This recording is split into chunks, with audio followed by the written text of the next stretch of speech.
Really excited to be with you this morning as we look at the circular economy, and really appreciate the team that has always put this together, ourselves and all our partners of the circular economy, the annual conference, to really look at the milestones that we have taken as a country.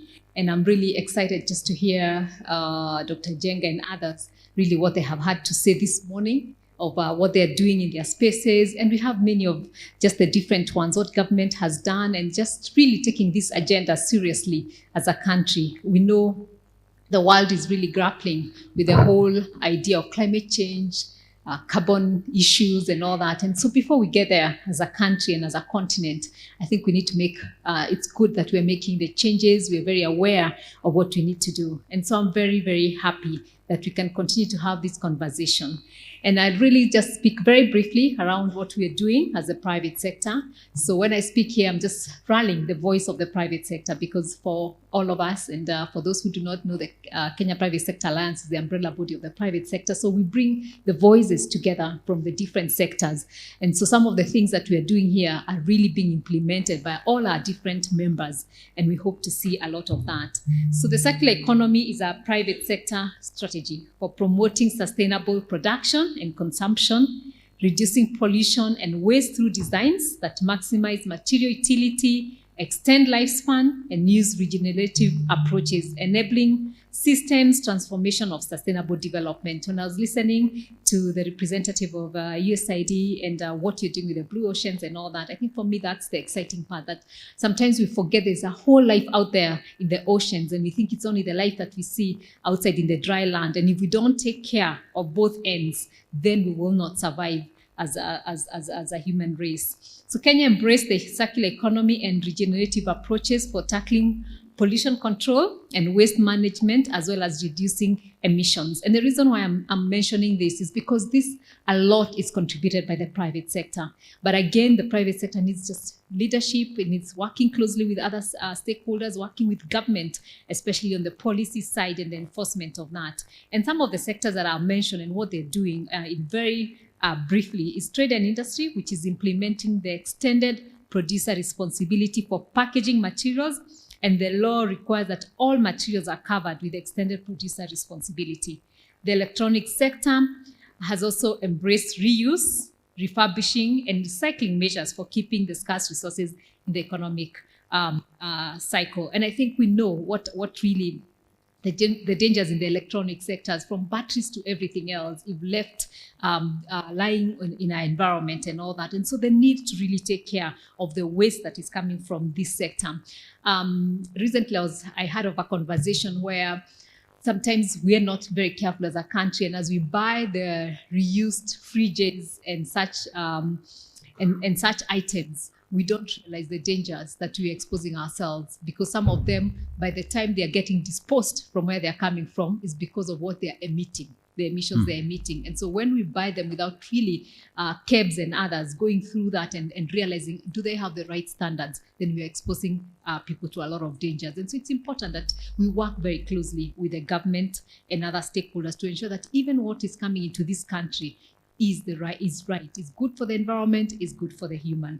In agriculture sector, is adopting the circularity measures of the hazardous waste, especially agrochemicals packaging. I think we had a little bit about pesticides and fertilizers. The sector is also an increase of processing of organic waste to compost and organic fertilizer. And there's no reason why we should not eat organic food. There's no reason why it should be expensive. You know, I think it's a fallacy that if we don't use the chemicals, the fertilizers that come from the shops, then our food will be expensive, that we will not be able to have enough food.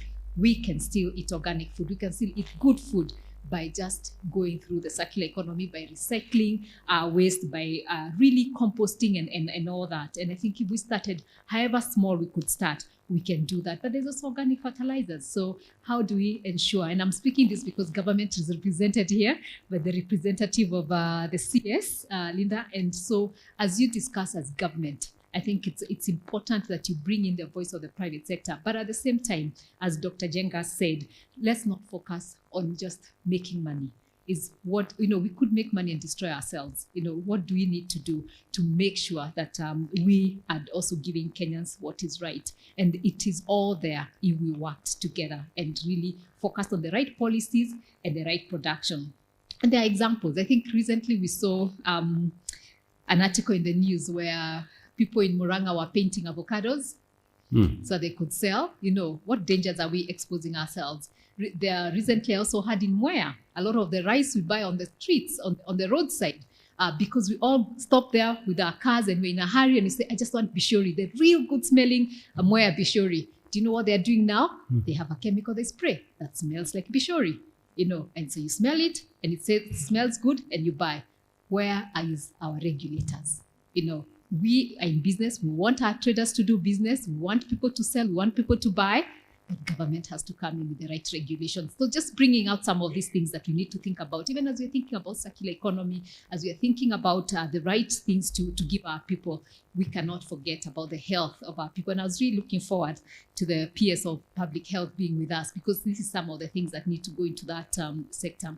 The water sector is also putting in place measures of wastewater recycling. Someone commented the other day, do you know what is the largest Kenyan export? Anyone? Water to the Indian Ocean. All our rivers, all our water that is flowing as the rains go, all ends up in the Indian Ocean. And then come January, February, we have no water because we're not recycling, we're not trying to conserve the water and all that. That's our largest export as a country. It's water to the Indian Ocean. The tourism sector has significantly reduced the use of single-use plastics. I think you've seen that. A lot of the hotels are really, really working hard to make sure that we move away from single-use plastics. And that's a good move. And we really want to encourage and make it cheaper. And again, this is where we work with the government in terms of regulators. How do we ensure that we make it cheaper for those who want to recycle, who want to be able to move away from plastics, so that it's cheaper and easier for them to do that. And then within the last 5 years, the private sector has formed, what we've done is form 4 producer responsibility organizations. And these include the Producer Packaging Producer Responsibility Organization, PACPRO, Extender Producer Responsibility Organization, KEPRO, Electro and Electronic Producer Responsibility Organization of Kenya, EPROC, and Kenya Hazardous Producer Responsibility Organization. And when I talked about the hazards and all that, I think this is where we would like to work with yourselves. And we form these organizations so that we can work together with all the stakeholders and with government to ensure that. And government has put the the policies and laws to spur transition to circular economy and regenerative approaches. And this includes the National Cross-Cutting Strategy on Green Growth and Circular Economy for Sustainable Consumption and Production, the Green Economy Strategy Implementation 2016 and 2030, the Kenya Climate Smart Agriculture Strategy to promote sustainable waste management, the Sustainable Waste Management Policy 2021, and the Sustainable Waste Management Act 2022. So these policies are in place, and I wanted to mention them to say it's not that government doesn't have the policies. It's now us together, working together and making sure that we implement them and implement them right. Because sometimes what happens, it's at the implementation stage when government wakes up tomorrow and there's a crackdown. Whenever I hear the word crackdown, I just shake my head, because I'm like, that is the wrong way to implement policies. Because all you do is hit on the road tomorrow, and the next week everything is back to normal. Instead of saying, okay, here's a policy, now we need to implement. Let's work on the strategy for implementation. Let's sensitize the population that we need to implement this strategy. And then this is where we begin. And this is where we incentivize good behavior as we deal with bad behavior. I think that will be better. So again, and I'm being very honest, because I really need us to have this conversation in this room so that crackdown does not work. And I'm putting a statement tomorrow and saying government shall do this. It doesn't work, because all you do is increase places for bribes, but also at the same time, it's not sustainable. You're looking for people to go underground, and then also can't keep up with the crackdown, but you can keep up with a proper strategy of implementing. But what are some of the challenges? So we have opportunities. And when we talk about these challenges, it's because they all give us opportunities of what we can do in the circular economy. And some of the challenges I just mentioned very briefly is pollution and environmental degradation still remains very high. I know we're not the largest polluters when we think about some of the other countries in the West and others, but we don't want to get there. So in our little ways of where we are polluting our rivers, where we are polluting our land, it's important that we start dealing with that. Limited waste collection. I think we all have seen the photos and the pictures that depict some of our areas that we come from and we live, with heaps of waste that needs recycling. And all that, again, as I said, presents the opportunities. Inadequate funding. Sometimes we don't think how important this is for us to put the money in it and the resources that we need.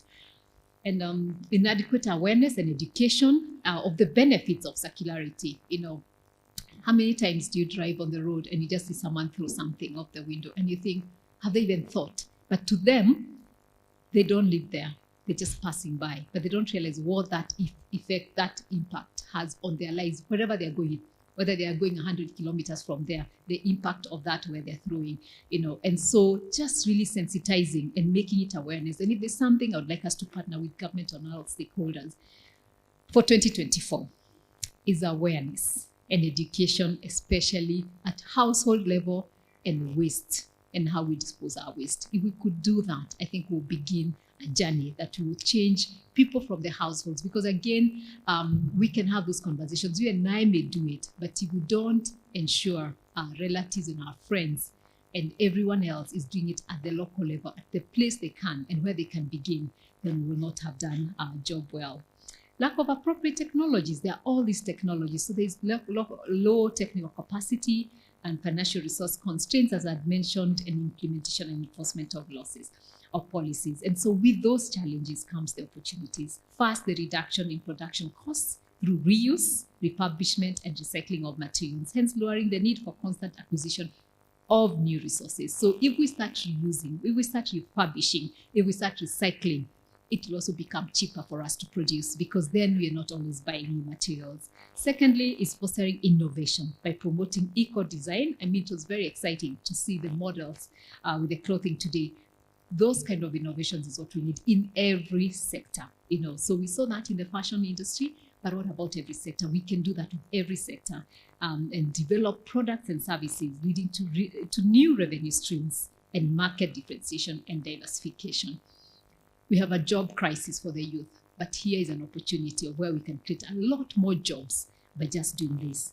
Circular economy offers opportunity for green and decent jobs and employment opportunities, particularly in producer responsibility of recycling, remanufacturing sectors, and addressing unemployment and poverty. Lastly, circular business models enhance business resilience by reducing dependency on scarce resources, minimizing what is a scarce resource. If there's any resource war that is going to happen in a couple of generations to come, will be water, because it's a scarce resource. And so if we don't reuse, if we don't conserve it, and then we will be in trouble as a country, as a continent, and as a world. Minimizing the environmental impacts and contributing to the country's overall sustainability goals.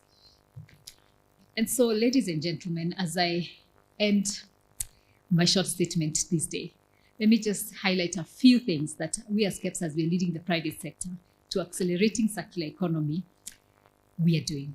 In partnership with the Ministry of Environment and Climate Change and Forestry, have we developed the policies and laws for transition to circular economy, and we have a task force and a steering committee on this. We are also part of the Kenya delegation involved in the Global Plastics Treaty, which will largely tap into circular economy and extended producer responsibility for a harmonized approach. We're also entrenching mandatory extended producer responsibility in the Act to deal with free riders and help producers tap into the full potential of extended producer responsibility measures. We're also piloting voluntary extended producer responsibility and actualizing segregation of waste at source by starting a pilot at Nyayo Estate. I think it's one of the areas for those who are Kenyans know that in terms of waste, we have piles and piles. So we felt that if we started there, then we can move to other places. And through the Kenya's Plastic Pact, led by our SIB, our Sustainable Inclusive Business Kenya, which is a project of KEPSA, has 38 members across the plastics value chain, aiming for circularity. The initiative was launched to look at the roadmap to 2030, and phase 1 lists and the designs have been done.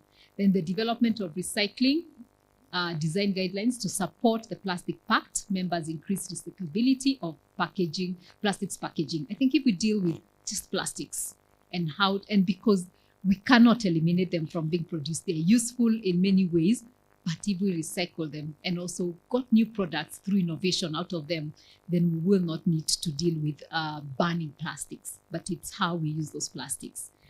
We've also trained about 2,004 women and youth who developed 19 business plans, of which 13 received seed funding. We also provided house-to-house training on waste management for 143 households in partnership with the Mombasa County government. Again, to the counties, would like to work more with the counties, each county. And as I was listening to Dr. Jeng and what they're doing with, at the county levels, then we need to all come together in some of these as we're doing cooperatives and all that we are also thinking about how do you deal with waste, even at a household level, at ward level, and all that. And so in conclusion, a sustainable circular economy is not just a vision, it's a necessity for our survival and the well-being of the planet and the future generation. So if we think this is all about our survival, then we'll do a lot much more. Thank you very much.